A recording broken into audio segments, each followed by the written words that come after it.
Welcome everyone to the June 11th City Council work session. Welcome to everyone here and at home. We have Councilor Zelenka on the phone and maybe being joined by Councilor Surratt on the phone as we move along. And the first item up is action resolution adopting a supplemental budget. We started the conversation at our last council meeting. Council President, you want to put that on the table? I will. I move to adopt Resolution 5105, adopting a supplemental budget, making appropriations for the City of Eugene for the fiscal year beginning July 1, 2013, and ending June 30, 2014. Second. Moved and seconded. Further conversation, questions? Councilor Brown. I'm going to vote against this. I fully expect it to pass. My problem is taking the $2 million from the telecom fund and putting it into the City Hall rebuild fund, and plus another $500,000 next December before we know what the next year's budget forecast is going to be. It seems premature to do that. If after the next forecast then we find that we don't have these large deficits, then I'm fine with it. But, once you transfer money into that Rebuild City Hall Fund, it's pretty much, it takes 9 members of the Budget Committee to get it out and use it to address it, any portion of the budget deficit. So, and I would be happy to approve this next spring after we have, we know what the forecast is going to be and we can deliberate. That's no problem. If we don't need it to address critical budget cuts, like for the libraries, police, fire, the usual list that we see, if we don't need it for that, that's great. We don't know if the library levy is going to pass. So that's why I will vote against it. Thanks. George. Yeah. Just a reminder to everybody that the telecommunications funds earmarked for specific uses pertaining to telecommunications. It can't be used for maintenance. It can't be used to pay staff's time or anything of that nature. And I think by earmarking the $2 million at this point, it's a good idea. It gives us some money into the City Hall plan. And if we don't need $2 million for telecommunication equipment, then that has to go back because it can't be used anywhere else. So it's kind of to me, I'm looking at it kind of as a guaranteed loan, and it's perfectly the proper use for the telecommunications fund, and I see nothing wrong with going ahead and approving it. Eddie?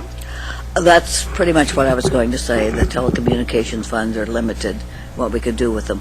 I have wanted to ask before if we could, I know we couldn't do it immediately, but is it possible to transfer those funds for another use?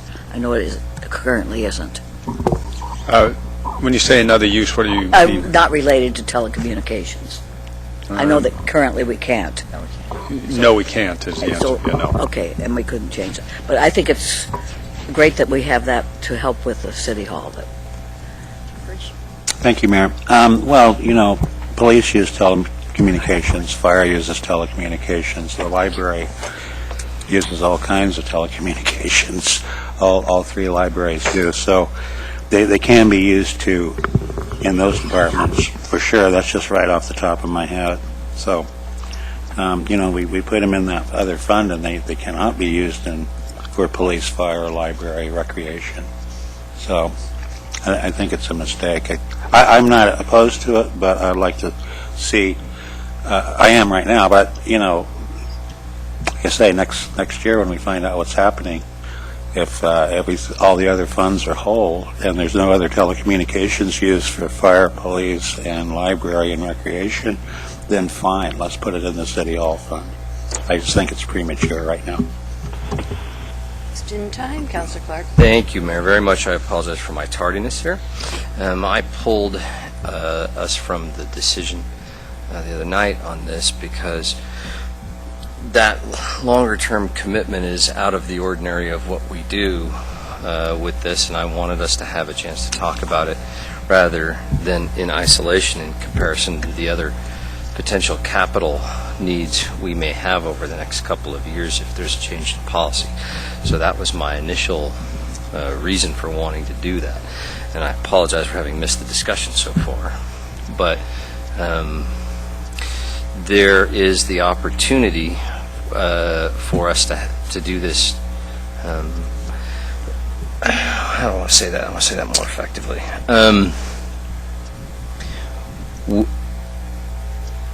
With that particular assignment, I suppose I would want to ask staff, do we lose the option to make a different decision in 15 or 16?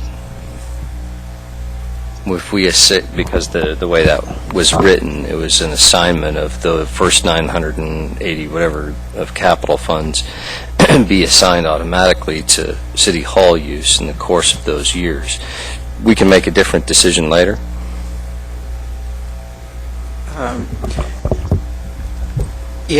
And we're not at the stage where the city has a contract with a contractor to sign for $15 million. Hypothetically, if we are at that stage, the council adopts a supplemental budget, the city manager could sign a contract for the $15 million, the city is obligated to pay $15 million.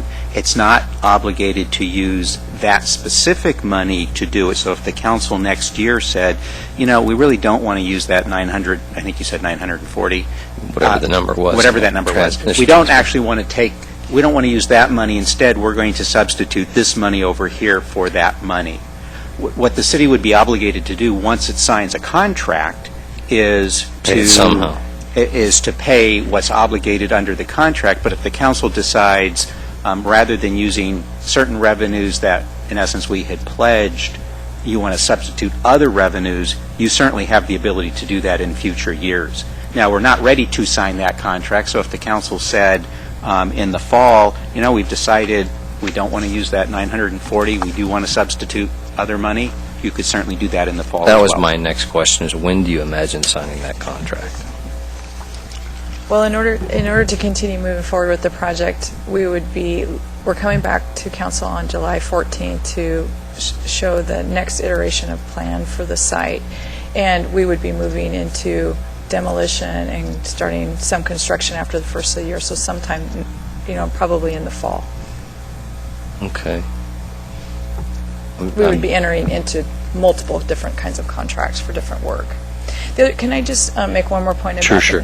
So it's the $900,000 that we do as a capital transfer for capital maintenance on city facilities annually based on policy.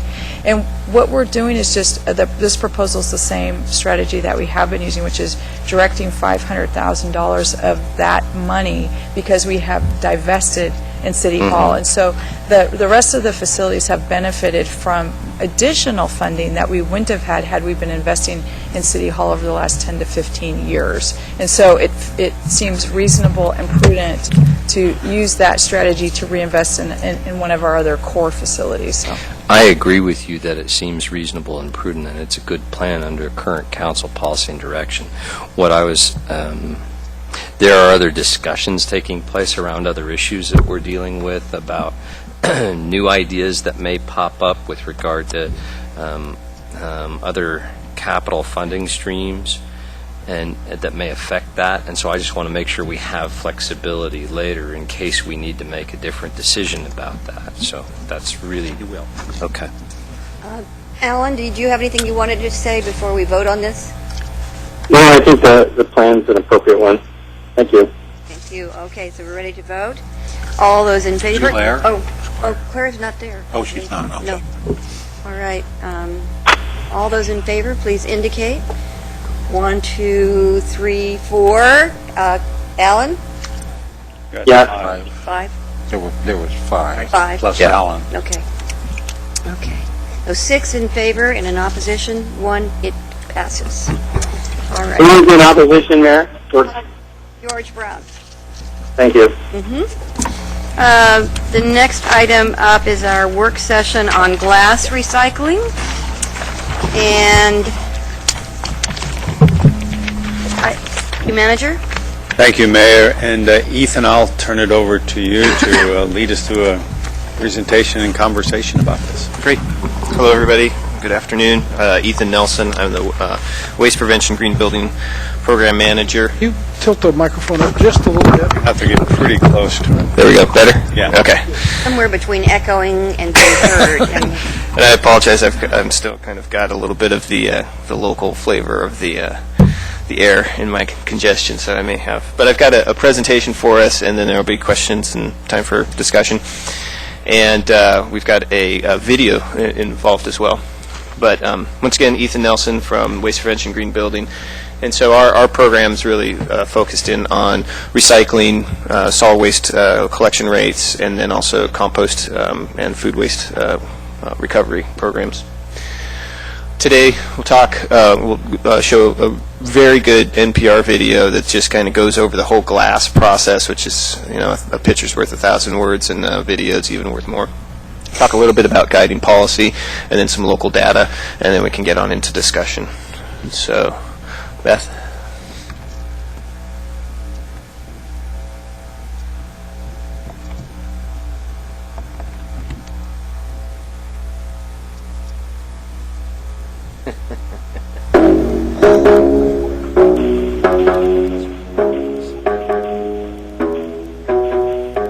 In the old days, recycling glass meant turning it into this. Glass was recycled into what they called aggregate, which was used to cover landfills. Basically, the glass was turned back into sand. But today, because of technological advancements, more glass can be recycled back into glass.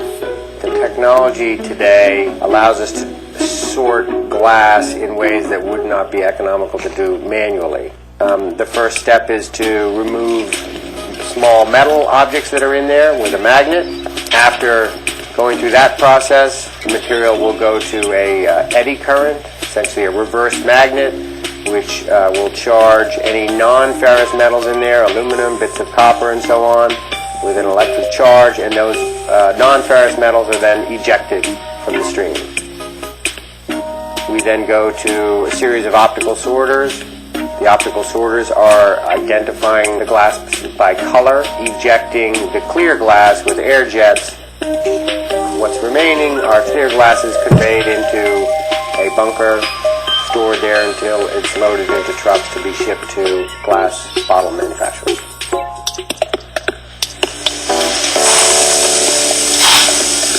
We just can't get enough glass. We use approximately 150 tons of recycled glass daily, and we will use that to make new bottles. So we receive that recycled glass, and it is mixed as you would mix a cake. It goes into a very large furnace, heated at 2,700 degrees, and turns into a molten glass. That molten glass is cured through a process and then is delivered to our forming machines. You will see that glass being cut into drops or gobs, and it is formed immediately into a glass container.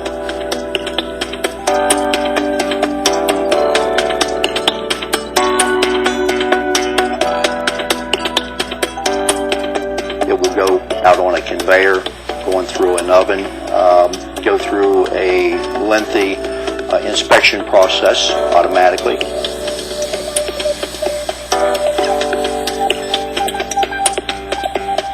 The beauty of recycling is that if you purchase on the streets of New York, for example, a Snapple bottle, when turned back into a recycling bin, you will make another Snapple bottle.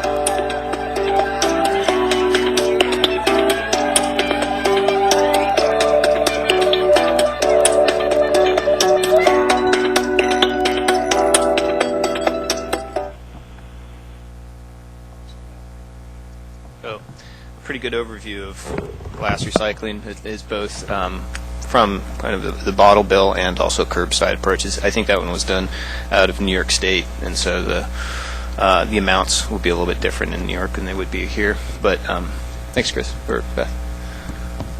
And so where that takes us is kind of our local condition.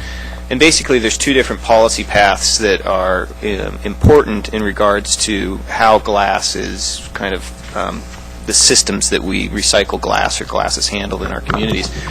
And so the Oregon Bottle Bill in 1971, it's their deposit, 5-cent deposit bill. And basically, the way that the consumer would interact with that, what we all do, is these reverse vending machines.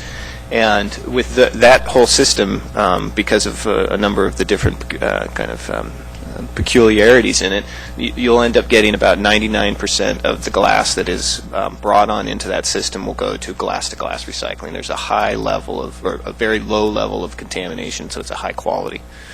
And then the Opportunity to Recycle Act here in Oregon, which passed in 1983, and with both of these, in the Bottle Bill and the Opportunity to Recycle, there's been a number of different revisions at the state level. Different legislatures have gone in and tinkered a little bit and made some different changes.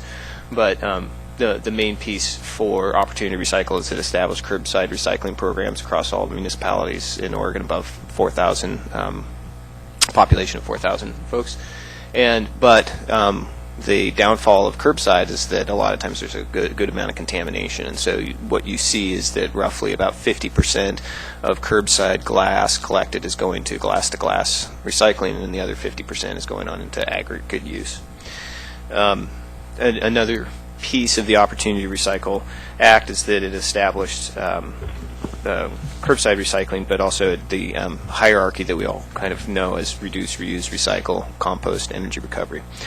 In 1991 and 2000, there were the legislature established waste shed, not watershed, but waste shed goals, and the Lane County, most of the waste sheds in Oregon align with county boundaries, except for up in Metro area, in Portland Metro.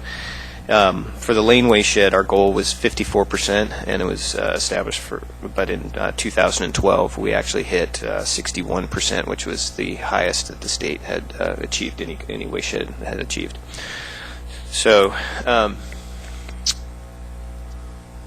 this is a little graphic of an ideal system. It kind of gets on into the system that we saw on the video in terms of just the point of purchase and then use, collection, reprocessing, and then back into another product.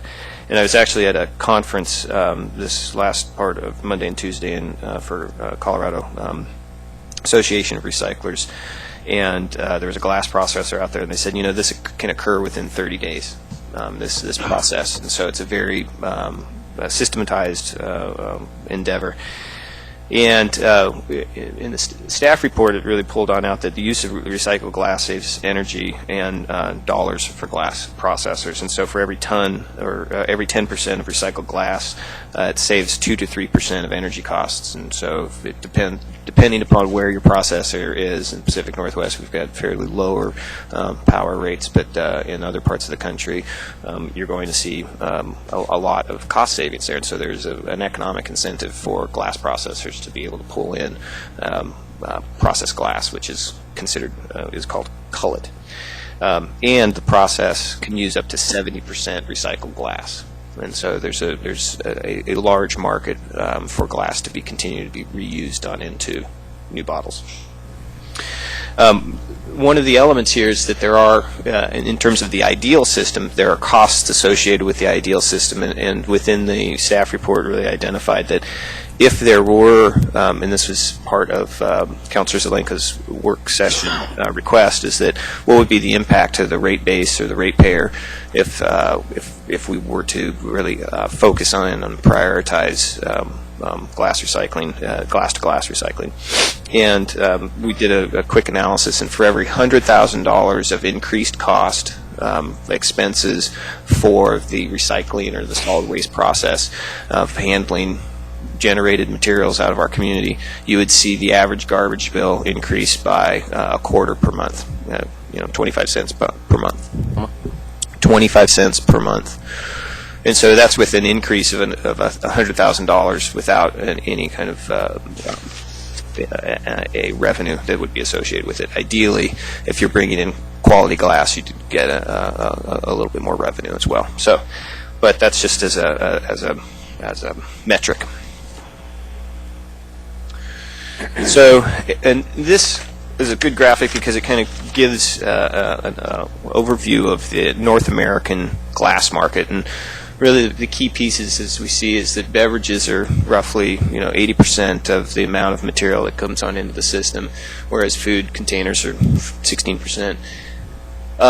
So it hits on into the collection system, that post-consumer recovery, and either that goes to a landfill, and then so most of the country, 75% of your glass is going to go to the landfill directly, whereas 25% ends up being recycled. In Eugene, based upon our 2010 waste composition study, which we do every roughly 5 years as part of the state's studies, we actually had 2,100 tons disposed and 5,500 tons recovered, and so it's roughly a third was disposed and 2/3 was recovered. And so we're doing better, but could we do even better? Yes.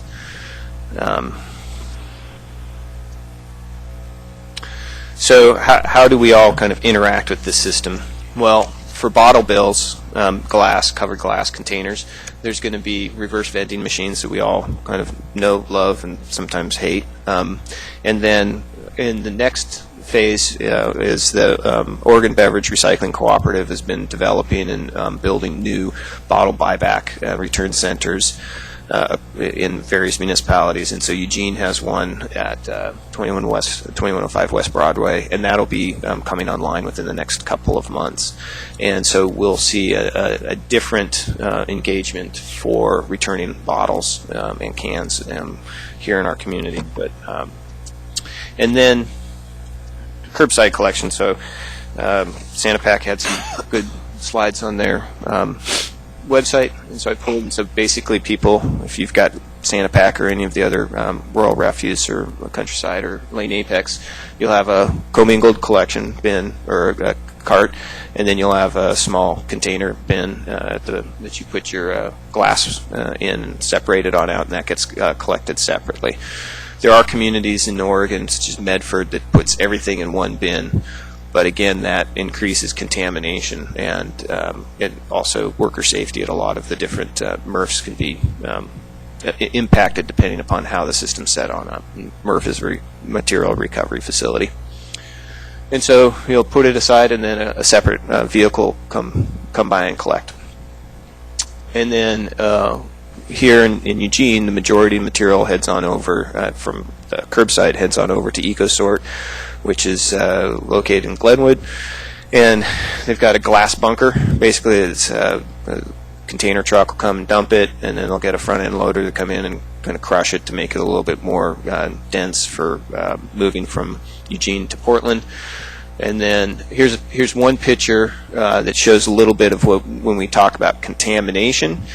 Contamination is plastic jugs, bottle lids, probably the gooey, sticky stuff that's left over from your pop cans and everything. It's not so much hazardous waste or contamination. So when you're talking about contamination, it's a material that shouldn't be in that separated stream.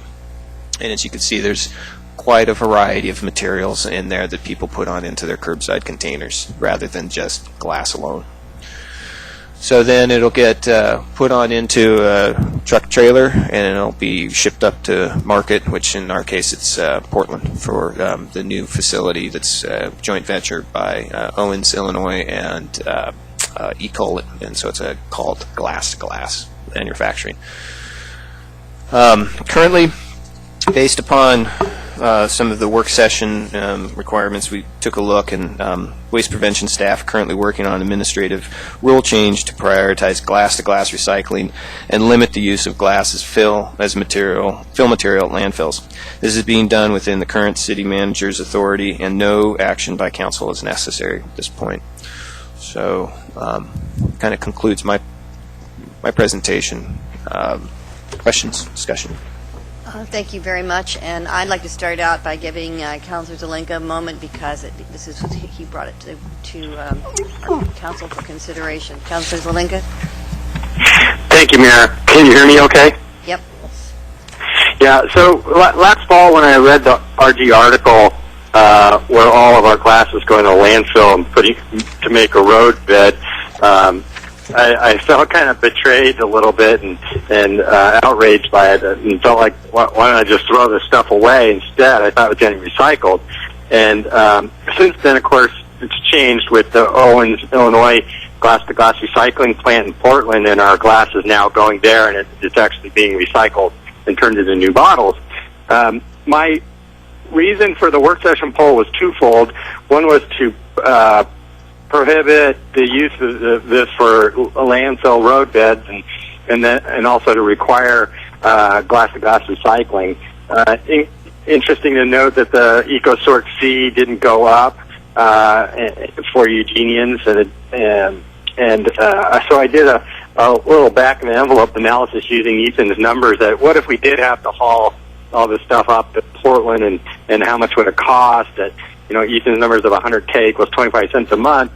Back-of-the-envelope analysis showed that if we had to haul the stuff up 3 times a week to Portland, it would be about $25,000 a year, so that would be about like 6 cents a month if we had to do it. But again, we don't have to incorporate that cost because it was already embedded into it. The second reason for the work session was to analyze the economic development and job-creating potential for incentivizing local resource recovery and recycling businesses in Eugene, including glass-to-glass recycling, plastic, and other waste stream materials that could be supported by our market rate. And I think there's a really good potential for this in Eugene. So having recycle and having us be a recycling and resource recovery hub, and it for all the lower Willamette Valley, but also Southern Oregon, maybe Northern California. So what was once garbage is now a valuable commodity with recycling ethic in Eugene. I think this could be a really good thing. So with that, I have a question for the city manager, which is it your intention to modify the administrative rules that defines recycling of glass as glass-to-glass recycling and explicitly prohibits glass recycling use as landfill, road bed, and drainage fill? Yes, we're doing that right now. Ethan, I don't know if you want to talk a little bit more about that. Yeah, I think one of the key things that we want to,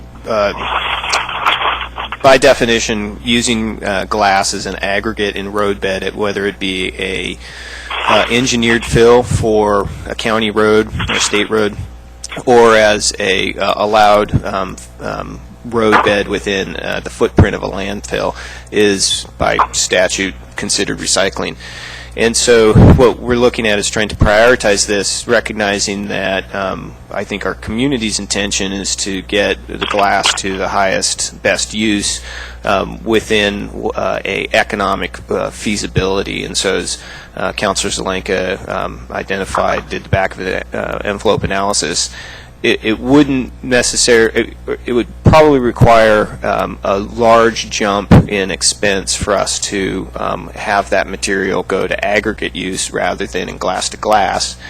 But if, let's say, the E. Collet factory shut down, and then we would have to move the material to Seattle, there you would see a larger economic impact, and at a certain point, how much does the rate base and customers, UI, all of us, and businesses are willing to incorporate into our rate? And so I think that's the challenge in the work that staff's doing, myself and some of my team, working on developing language that allows us to prioritize and yet have an emergency clause in case there's something that really impacts the economics substantially.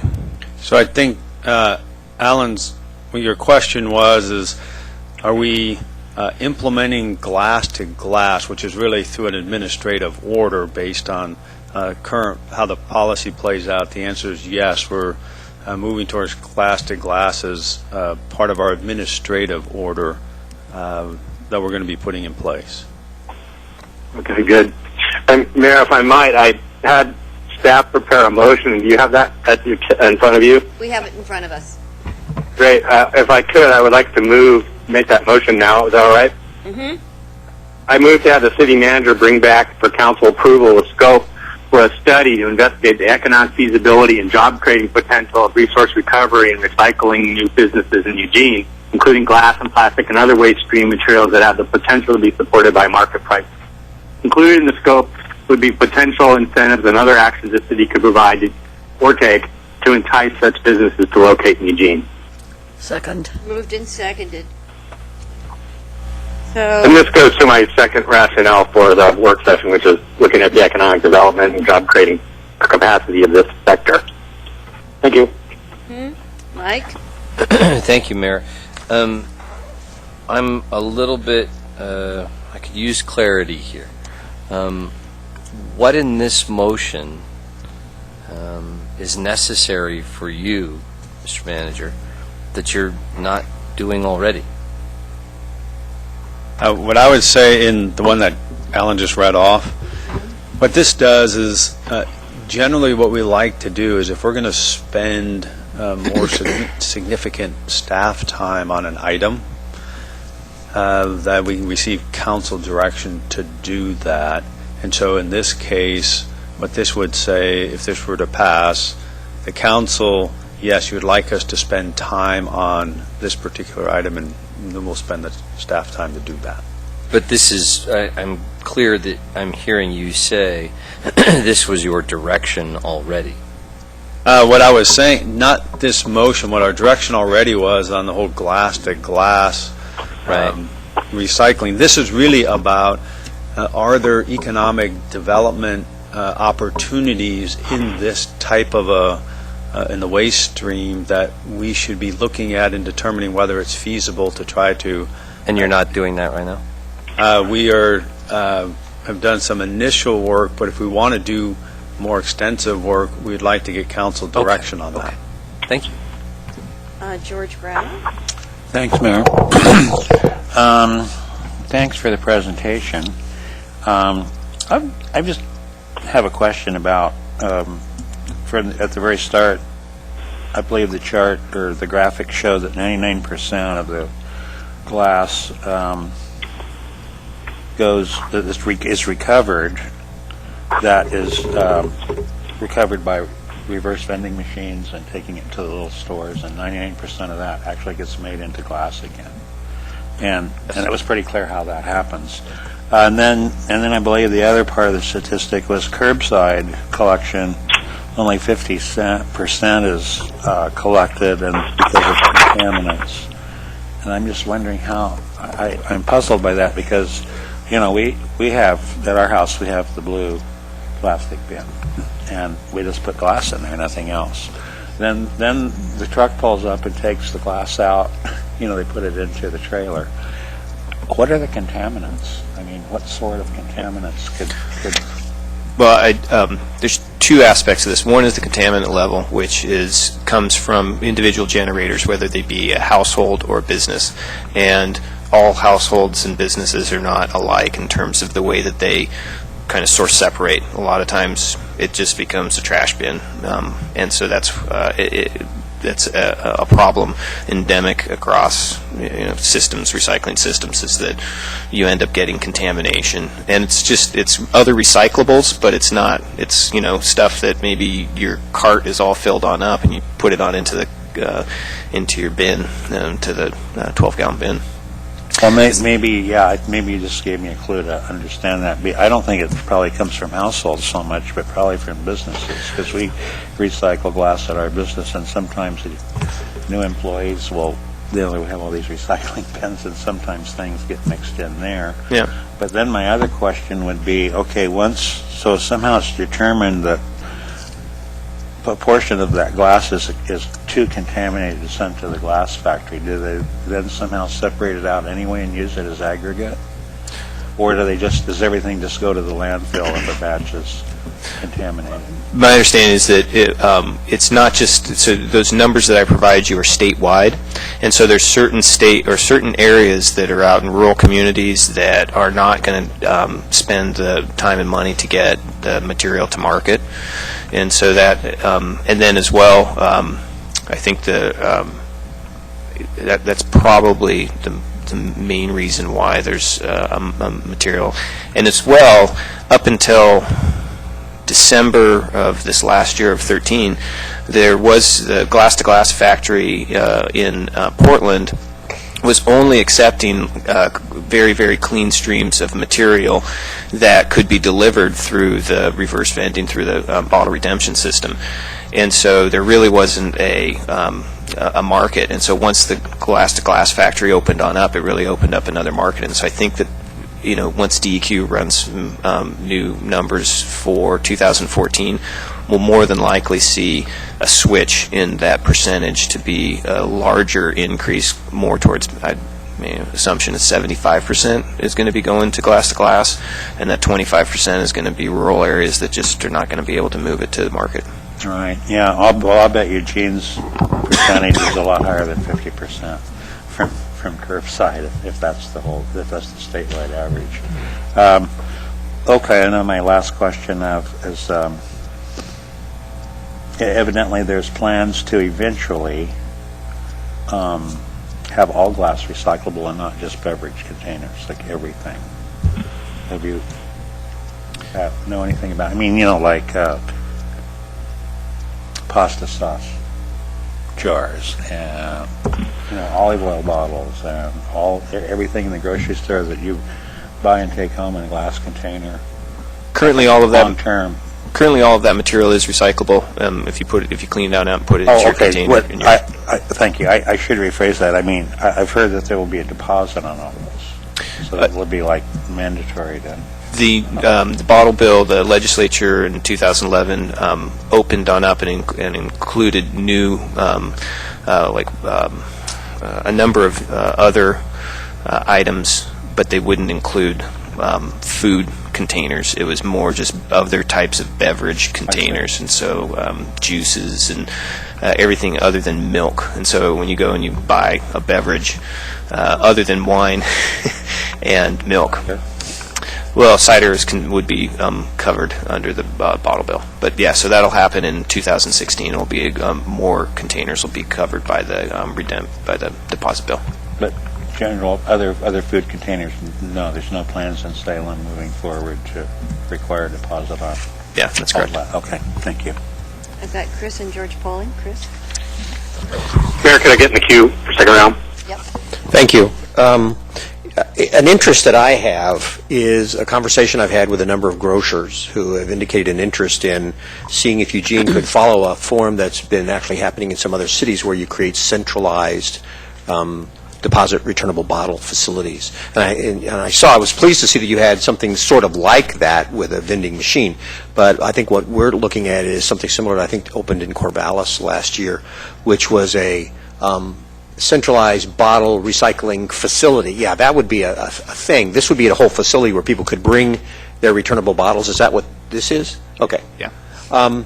I'm interested in knowing how this might fit into that economic development potential, in that if you had something like this on a scale that might either, if it didn't have an economic development potential on its own, could be perhaps part of the enticement that Alan talks about in his motion, that could be used to make this more economically viable to a potential facility. I mean, somebody wants to come in not only because they're doing good and avoiding evil, but also because there's going to be some sort of a material or cost benefit to them, that they would be able to make money from it. The degree to which this potentially could assist with that, so part of a larger economic development effort would be glass recycling, the other materials in the waste stream, but also the ability to make something like this not only attractive to them financially, but could also provide, I think, some increased safety and security to businesses that are already here, grocery stores in particular, who are experiencing a number of issues around their recycling and return areas that they have at their stores. Something like this could produce much greater safety and security for them, create an economic incentive for development, and also provide an opportunity that if you were to utilize this, instead of just dropping your cans off at Fred Meyer and figure that somebody will pick it up and recycle it and be able to use the money, you could actually use this as a way to have people leave their cans here, and then the funds from the recycling could then be donated to any number of human service agencies. So this could be a win-win-win-win for a number of different folks. And so as you do this investigation, the degree to which this might be advantageous or beneficial, not only from an economic development standpoint, but also from a safety, security, ease of use, convenience aspect as well would be a real interest to me, and I think it's absolutely compatible with what Alan is proposing here. So before I call on George, I just wanted to hook onto this and bring up a couple things. One is that we have for a long time been talking about innovative ways to do economic development in our area. This fits into that.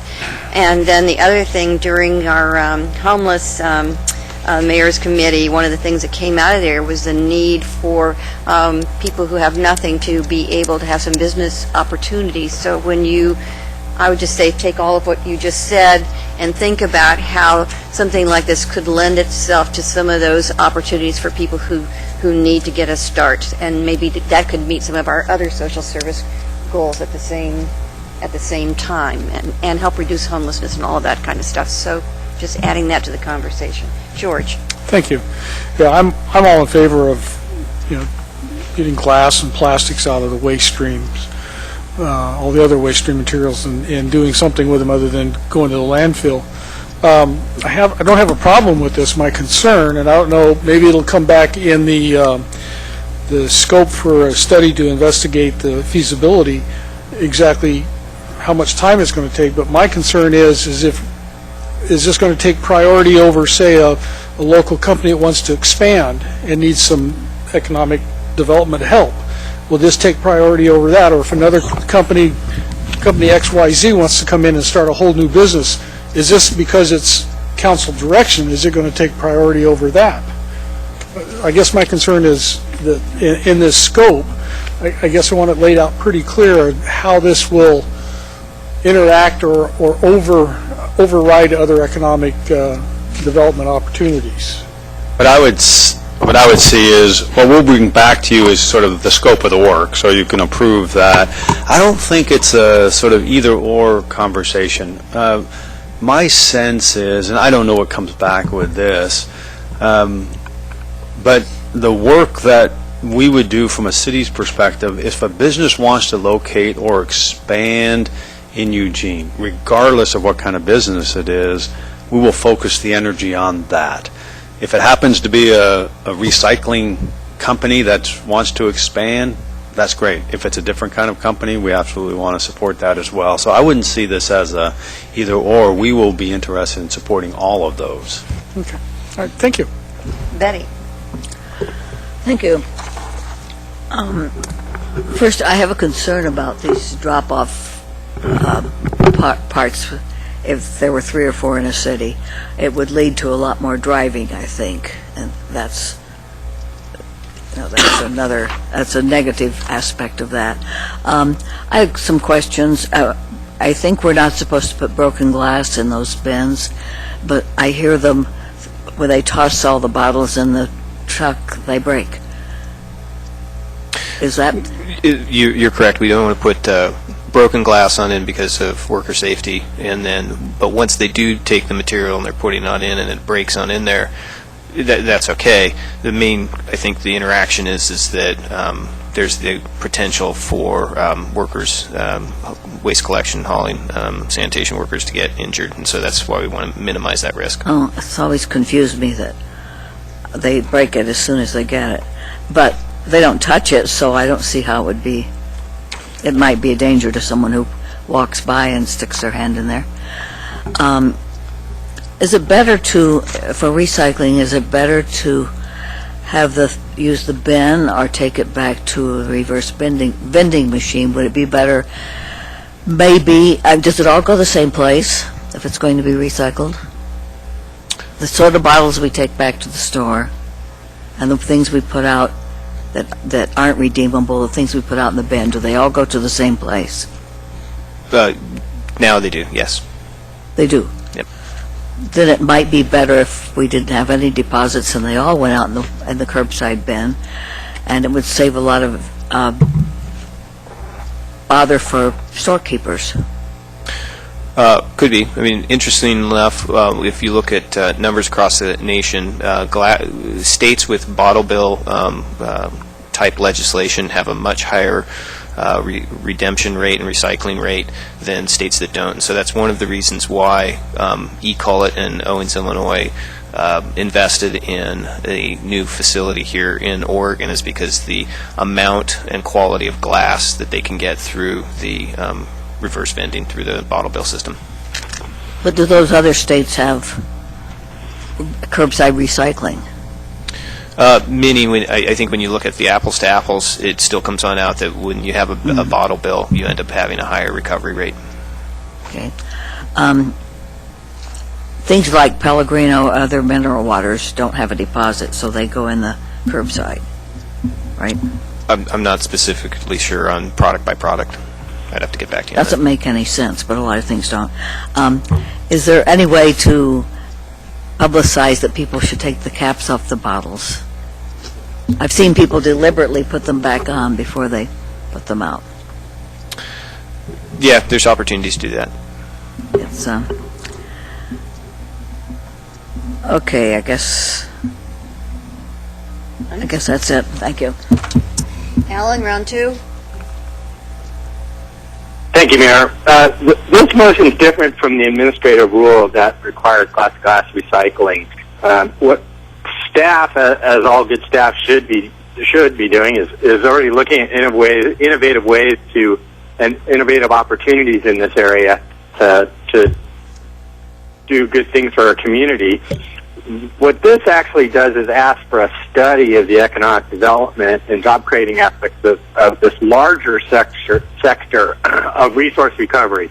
It goes beyond glass and it goes into plastics, and it might be other things and they need to investigate foam, metals, paper, etc.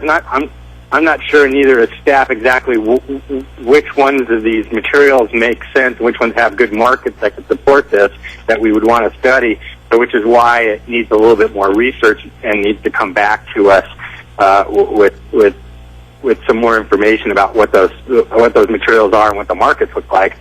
And then it really talks about the economic feasibility once we know what the materials are, the number of jobs, and what kind of incentives and actions the city could take to entice these kind of businesses into our community. So it's more like an economic development feasibility study on resource recovery businesses, which is what the motion intended to do. Okay. I think we're ready to vote on this. All those in favor, please indicate. 1, 2, 3, 4, 5, 6. Alan? Yes. 7 in favor and none in opposition. It passes. Thank you. So now we have a few minutes to go with council items, and I just had a couple things that I wanted to bring up today. Is that I'm really pleased that the city has signed contracts with Emerald Aquatics, Masters and Youth Programs, and it seems such a good deal for all of us in terms of a healthier community, preserving things that are important to us. I just want to express my appreciation publicly to Renee and the aquatics staff about that. I brought this in for all of you who didn't get to go, so you could see what you've all been awarded. This is the Thank You City of Eugene, America's most bee-friendly city. There you go. This belongs to all of you. And generate a lot of buzz. We each take it home for a week. A lot of buzz. That's right. We feed all these metaphors to death already. Yes, we did. Those of us who were there just played around. Today, Jan let us know that we've again landed in a list of top biking communities in the country. We're number 4 in the top 10.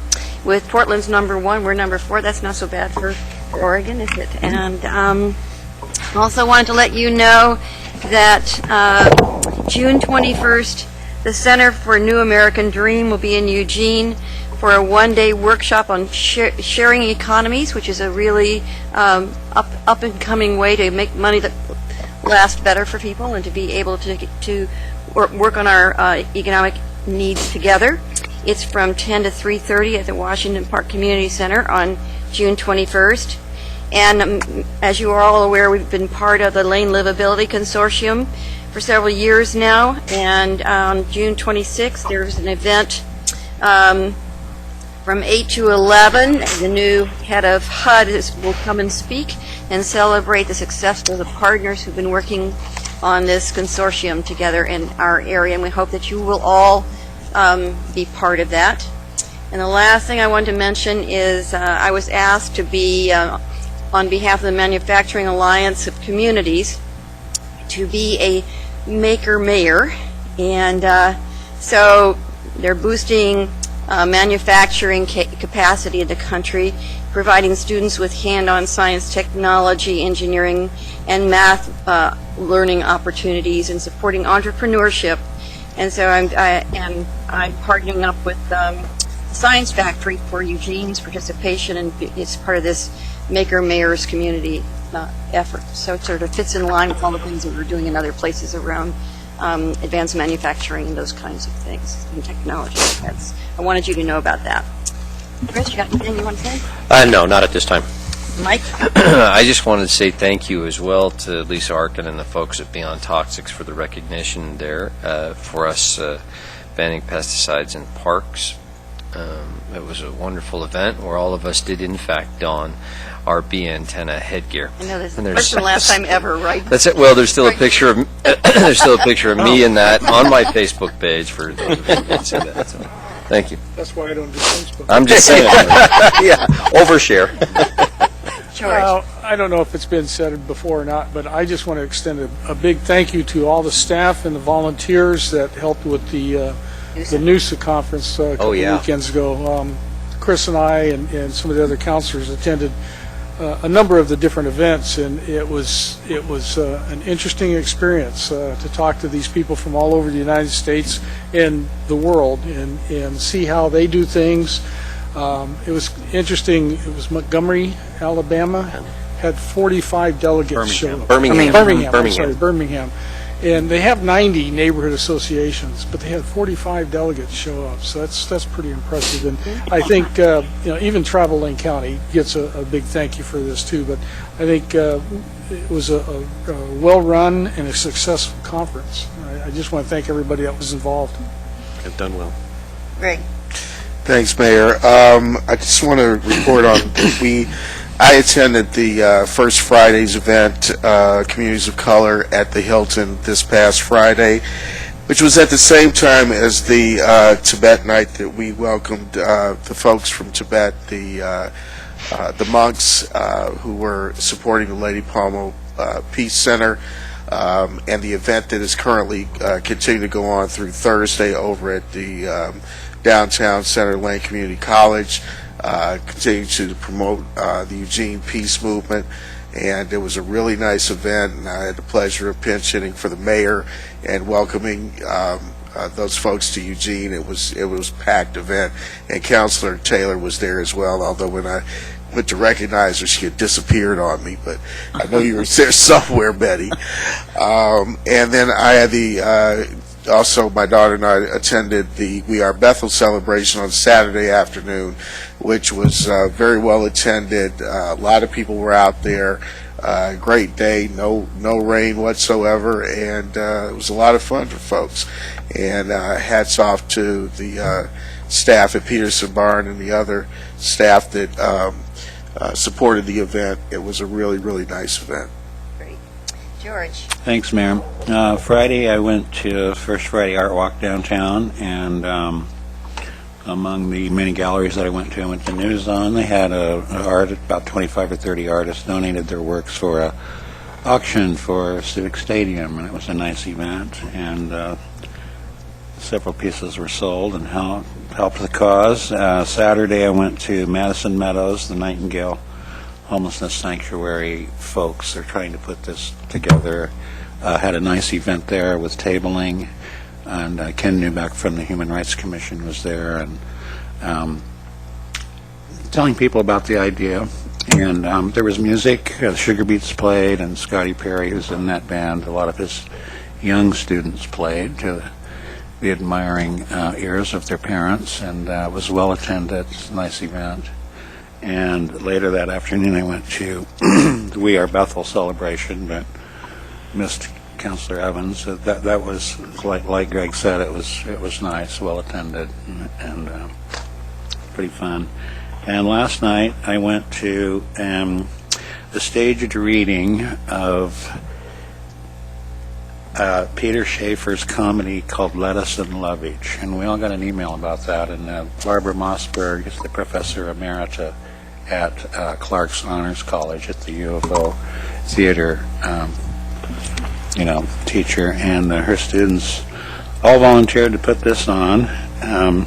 Peter Schaefer's the playwright that also did Equus and Amadeus, probably more famous. I was not familiar with Lettuce and Lovage, and it's about a comedy about a young woman who is a tour guide of this old historic building in London, and it was pretty funny, and it was very funny, parts of it. Anyway, they did all that as a benefit for Civic Stadium, and just kind of highlighting the need to preserve historic places. So that was good. They're doing another staged reading tonight at 7:30, and I'll bet there'll be some seats left for anyone who wants to go. I encourage you to go. It was fun. Thank you. Alan, did you have anything you wanted to share? Yes, I did. Thank you. I, too, had two kudos for staff. I'd like to ditto the mayor.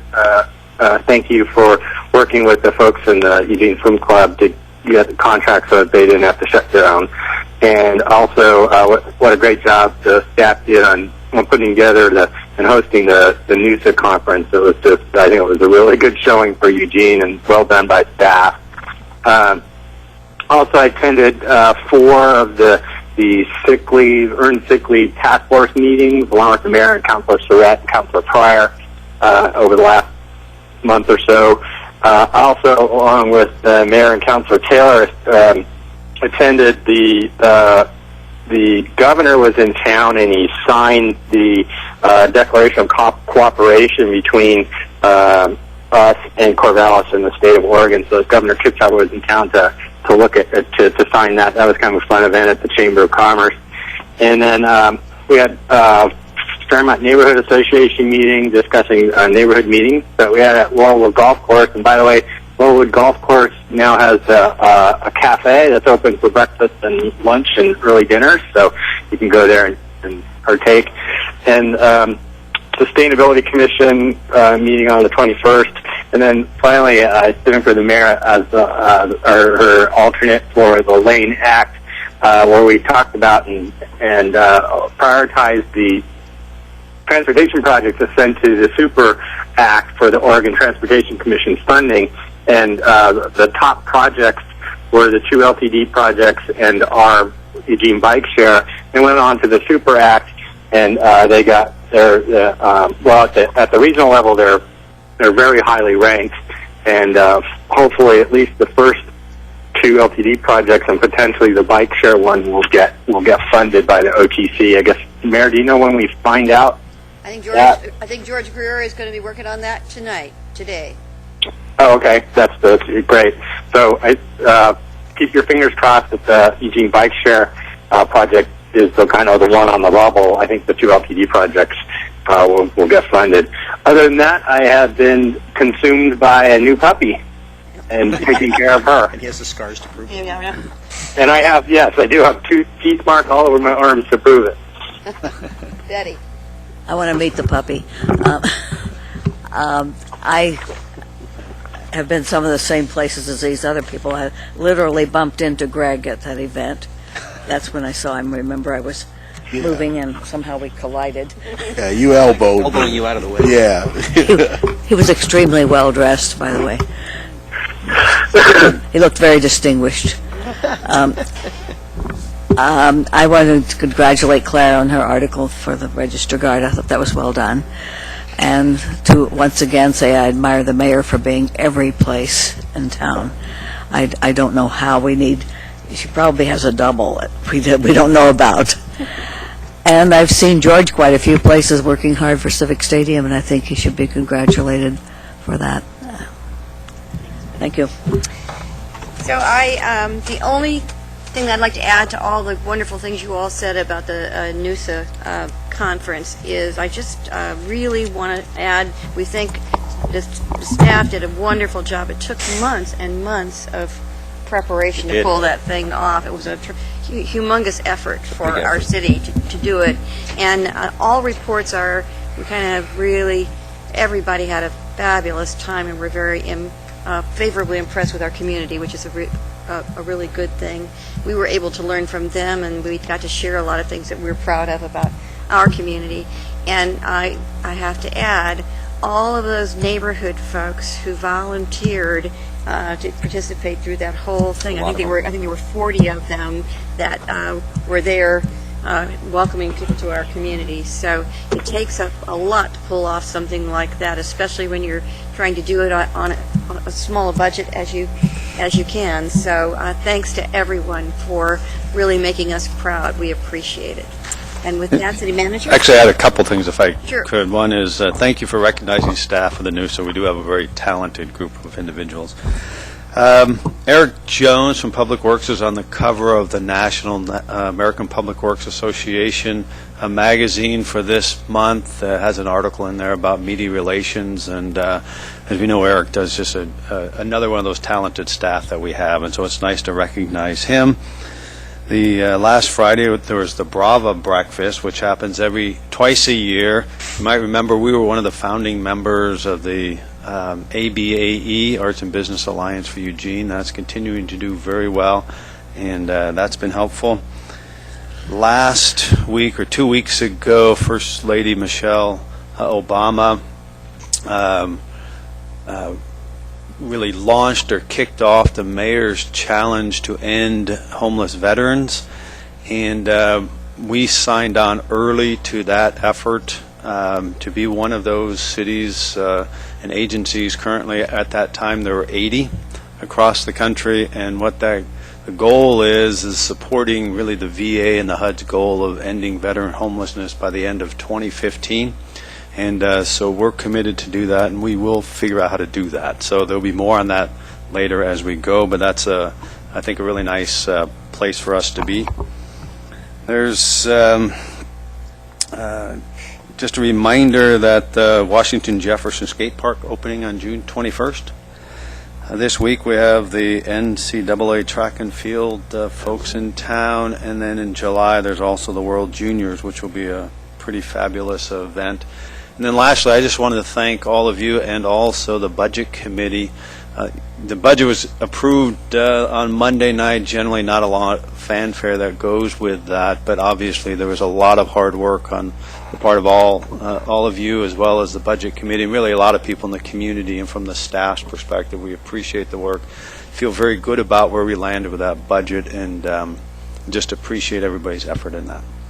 And I guess I would be remiss if I didn't end this on a little more solemn note, acknowledging that we lost a North Eugene High School student this week with an accident when she was on her skateboard. And so it reminds us all how much we have to remind everyone to wear helmets and to protect themselves as they play. And our hearts felt wishes go to the family. And I think I would be remiss also if we didn't note that in our state we had another incident where a student was killed in a school here by someone using a weapon. And so we've had a couple tragedies with our young people that people would not be able to get over, really. So I just want the public to know and that we care very, very much, and we all have to work together to keep our young people safe. Thank you all very, very much. Hey, Mike. We're adjourned, Mayor. Yep, we are.